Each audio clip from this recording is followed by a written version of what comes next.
제4편 조합원 지위 양도 제한과 예외입니다.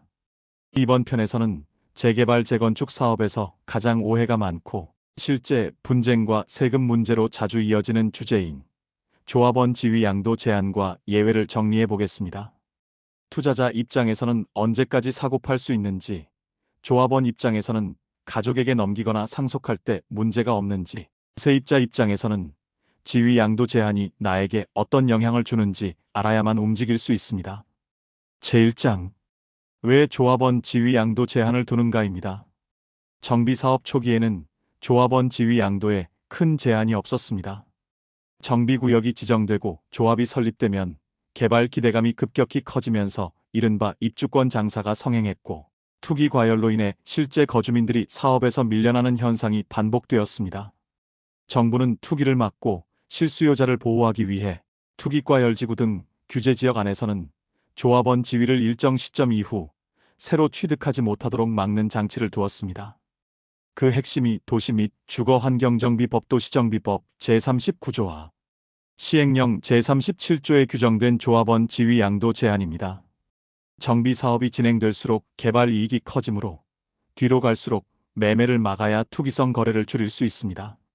그래서 재건축과 재개발은 양도 제한 시점을 다르게 잡습니다.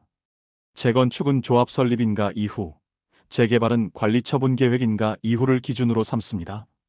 재건축은 단지형 아파트에서 시작하는 경우가 많아 조합 설립 단계부터 이미 시장 가격이 크게 움직이고, 재개발은 관리처분 계획 단계에서 분양 자격과 평형이 확정되면서 시세가 급변하는 구조라는 점을 반영한 설계입니다. 제2장 현행법 구조 한 번에 정리하기입니다.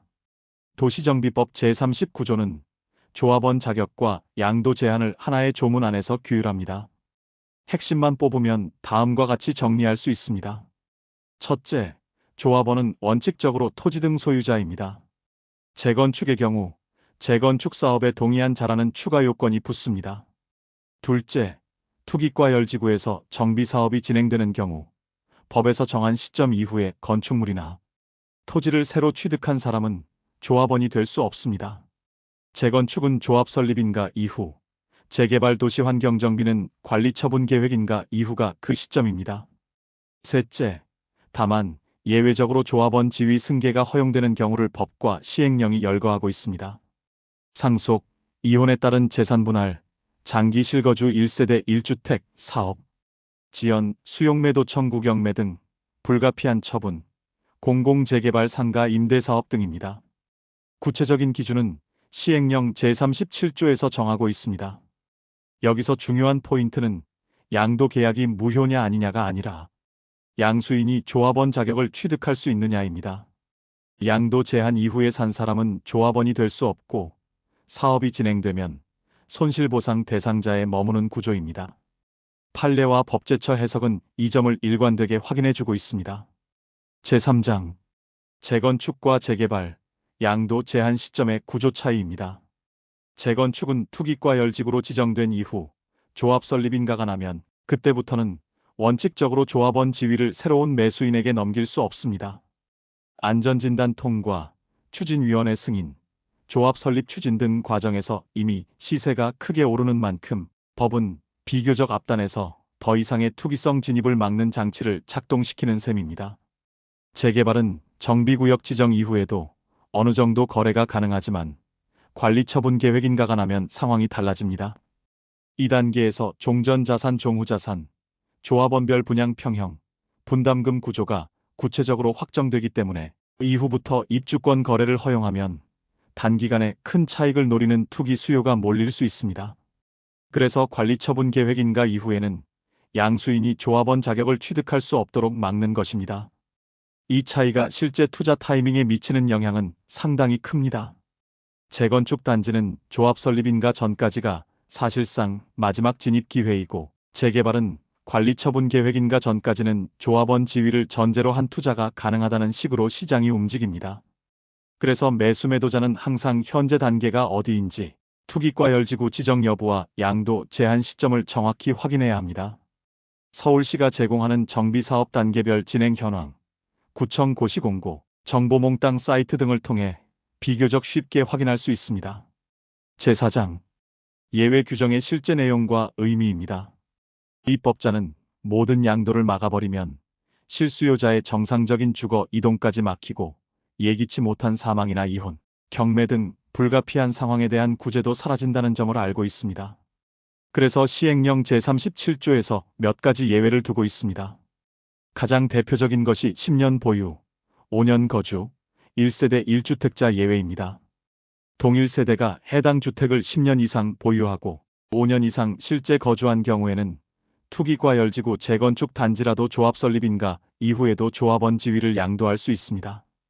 거주 기간에는 배우자나 직계 존비 속의 거주 기간도 합산할 수 있도록 하고 상속으로 취득한 경우에는 피상속인의 보유거주 기간까지 이어서 인정합니다.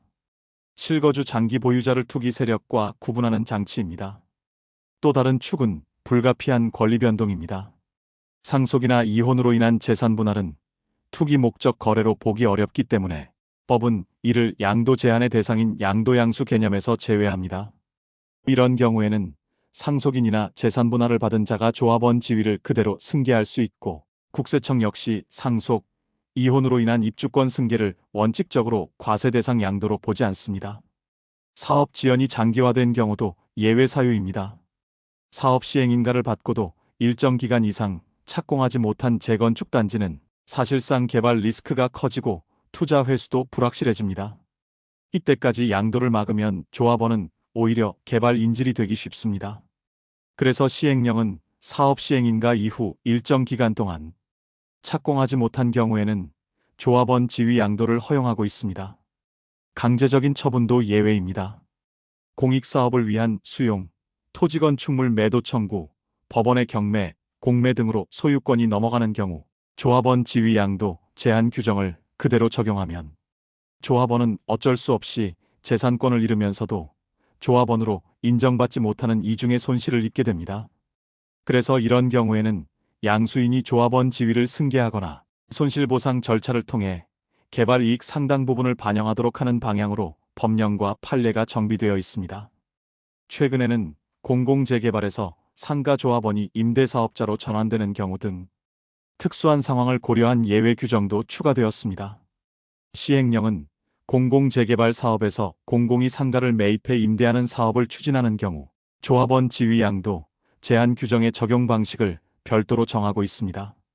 이는 공공이 일정 비율의 상가를 확보해 임대료 안정과 상권 관리에 나서려는 정책과 맞물린 조정입니다.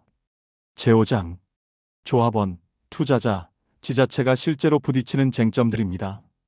현장에서는 언제 매수했느냐보다 매수 당시 상대방이 무엇을 설명해 주었느냐가 더 중요한 분쟁 포인트가 되곤 합니다.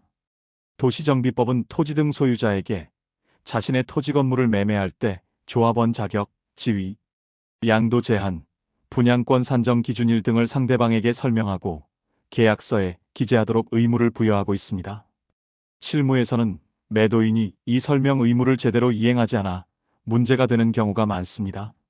매수인은 조합원 자격이 있는 줄 알고 샀는데 나중에 지위 양도 제한 때문에 조합원으로 인정받지 못했다며 계약 취소나 손해배상을 청구하고 조합은 법 규정에 따라 조합원 변경을 승인할 수 없다고 버티는 구조입니다. 서울시와 여러 구청의 민원 답변을 보면 이런 경우 계약 착오 여부, 손해배상 책임은 민법과 판례에 따라 개별적으로 판단해야 하며 인가권자인 지자체는 사실관계 확인과 법률 검토를 거쳐 대응하라는 취지의 안내를 하고 있습니다. 세법 쪽 쟁점도 만만치 않습니다. 양도 제한 시점을 넘겨 조합원 자격이 없는 상태에서 입주권을 사고 판 경우 그 계약이 민사상으로 무효인지 여부와 별개로 국세청은 실질과세 원칙에 따라 자산의 양도 취득이 있었다고 보아 양도소득세를 과세하는 경향이 강합니다. 또 조합원 입주권을 양도한 뒤 1세대 1주택 비과세 특례를 적용받을 수 있는지, 입주권 취득 시기는 언제로 보아야 하는지 등도 최근 다수의 유권 해석과 심판례에서 다루어지고 있습니다. 경매 공매를 통해 조합원 지위를 취득하려는 투자자들도 조심해야 합니다. 법원 경매 정보에는 정비사업 단계와 지위 양도 제한 여부가 충분히 표시되지 않는 경우가 많습니다. 그러나 도시정비법과 판례는 양도 제한 시점 이후에 경매로 취득한 매수인은 조합원 자격을 취득하지 못하고 손실보상 대상자에 불과하다는 취지를 일관되게 확인해 왔습니다. 제6장 입법행정 해석의 흐름과 정책적 고민입니다. 도시정비법의 조합원 지위 양도 제한 규정은 2000년대 중반 도입 이후 여러 차례 개정 보완을 거쳤습니다. 투기과 열지구 지정 확대, 재건축 안전진단 강화 완화, 재개발 규제 완화 등과 연동되면서 시점 예외 사유가 조금씩 조정되었습니다. 최근 개정에서는 재건축 조합 설립 동의율 완화, 예비 안전진단 폐지, 공공신탁 방식 도입과 함께 장기 지연 사업의 출구 전략과 실수요자 보호를 위해 예외 사유를 다듬는 논의가 계속되고 있습니다. 법제처 유권 해석과 연구기관 보고서를 보면 공통적으로 두 가지 축이 강조됩니다. 하나는 투기 억제를 위해 양도 제한은 필요하다는 점, 다른 하나는 지나치게 경직된 제한은 조합원 재산권 침해와 사업 지연을 불러온다는 점입니다. 특히 장기 지연 사업에서 조합원은 주거 이전과 금융 비용 부담을 모두 떠안게 되는데, 이때 지위 양도까지 막아버리면 사실상 탈출구가 없어지는 문제가 반복해서 지적되고 있습니다. 또 하나 자주 언급되는 이슈가 상가 조합원과 비주거용 부동산의 취급입니다. 현재 예외 규정은 주택 소유자를 중심으로 설계되어 있어서 상가 전용 조합원이나 토지만 가진 조합원에 대해서는 예외 폭이 상대적으로 좁습니다.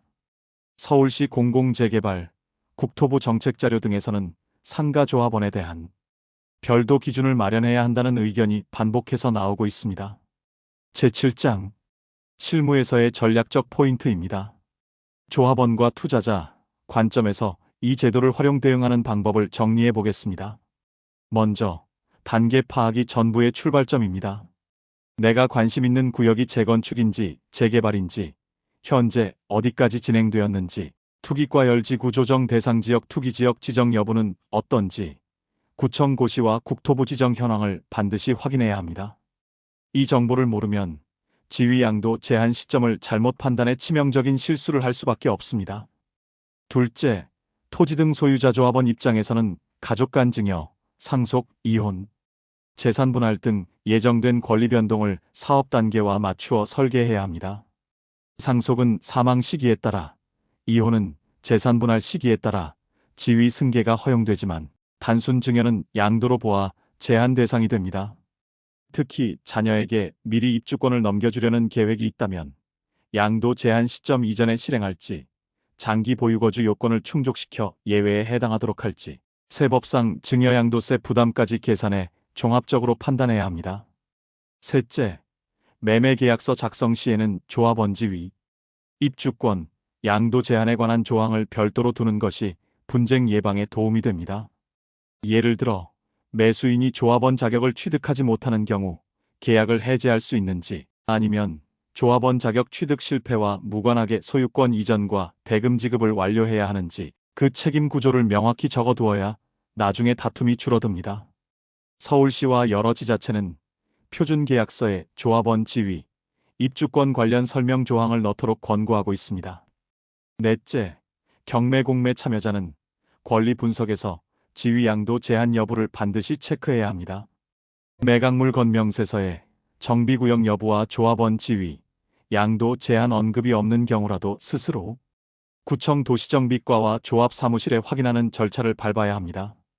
이미 양도 제한 시점을 넘었다면 낙찰을 받아도 조합원 자격은 오지 않고 사업이 진행되면 손실보상금만 받게 될 수 있다는 점을 냉정하게 계산해야 합니다. 다섯째, 세금 측면에서는 입주권의 실질 취득 시점을 고민해야 합니다. 국세청은 관리처분 계획 인가로 입주권이 발생한 후 이를 양도하는 경우 양도소득세 과세 대상으로 보고 있고, 1세대 1주택 비과세 특례 적용 여부는 보유거주 기간, 대체주택 보유 여부 등 복합 요소로 판단합니다. 특히 조합원 지위 양도 제한 위반 거래라도 실제로 개발 이익을 누린 사람이 누구인지에 따라 과세가 이뤄질 수 있기 때문에 단순히 계약이 무효라서 세금도 없다는 생각은 위험합니다. 제8장 제도 개선을 위한 제안입니다. 지금의 조합원 지위 양도 제한 제도는 투기 억제라는 목적에는 상당 부분 기여했지만 몇 가지 보완 필요성이 계속 제기되고 있습니다. 첫째, 정보 비대칭 문제입니다. 양도 제한 규정을 알고 있는 사람과 그렇지 않은 사람의 차이가 너무 큽니다. 구청, 국토부, 국세청 사이트에 흩어져 있는 정보를 일반 조합원 투자자가 이해하기 쉽도록 통합 제공하고 정비구역안 부동산 거래 시 자동으로 양도 제한 알림이 뜨는 시스템을 구축하는 방안이 검토될 필요가 있습니다. 예를 들어 서울시 정보 몽땅, 국토부 부동산 거래 관리 시스템과 연동해 계약서 작성 단계에서 정비 사업 단계 양도 제한 여부를 자동 표기하도록 하는 방식입니다. 둘째, 장기 지연 사업에 대한 탄력적 예외 운영입니다. 일정 기간 이상 사업이 지연된 구역에 대해서는 일률적인 착공 지연 기준뿐 아니라 실제로 이주 철거가 중단되어 사실상 사업성이 상실된 경우 조합원에게 보다 넉넉한 양도 출구를 열어주는 방안을 고민할 수 있습니다. 국토연구원, 학계 등의 연구에서도 이러한 방향의 제도 보완 필요성이 지적되고 있습니다. 셋째, 상가 비주거 조합원에 대한 별도 기준입니다. 상가 조합원에게도 주택조합원과 동일한 10년 보유, 5년 거주 요건을 그대로 적용하는 것은 현실과 동떨어진 측면이 있습니다.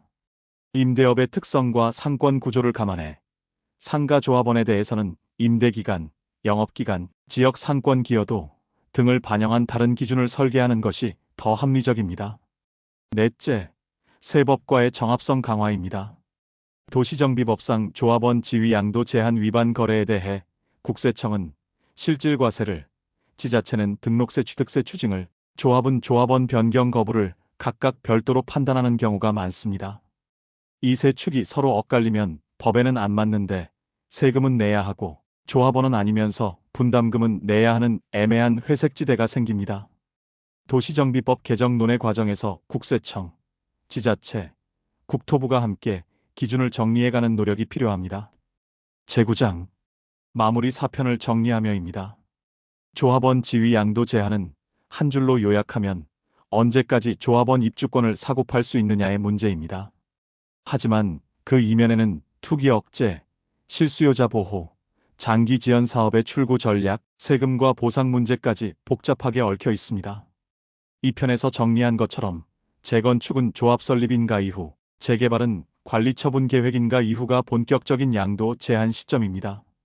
그 이후에는 장기 실거주 1세대 1주택, 상속이혼, 사업지연, 수용경매 등 법이 정한 예외에 해당하지 않는다면 새로 들어온 사람은 조합원이 될 수 없습니다. 조합원과 토지 등 소유자에게 이 제도는 어디까지가 내 선택의 영역이고 어디서부터는 법이 정한 레일인지를 보여주는 기준선입니다. 투자자에게는 지금 보고 있는 이 매물이 진짜 조합원 입주권인지 아니면 손실보상권인지를 가르는 분수령입니다. 다음 편에서는 이 틀을 바탕으로 추진위원회와 조합 설립 절차를 본격적으로 다루면서 각 단계에서 어떤 동의서에 서명해야 하고 그 서명이 조합원 지위 양도 제한과 어떻게 연결되는지까지 이어서 풀어보겠습니다. 지금까지 재개발 재건축 조합원의 교과서 제4편 조합원 지위 양도 제한과 예외편이었습니다.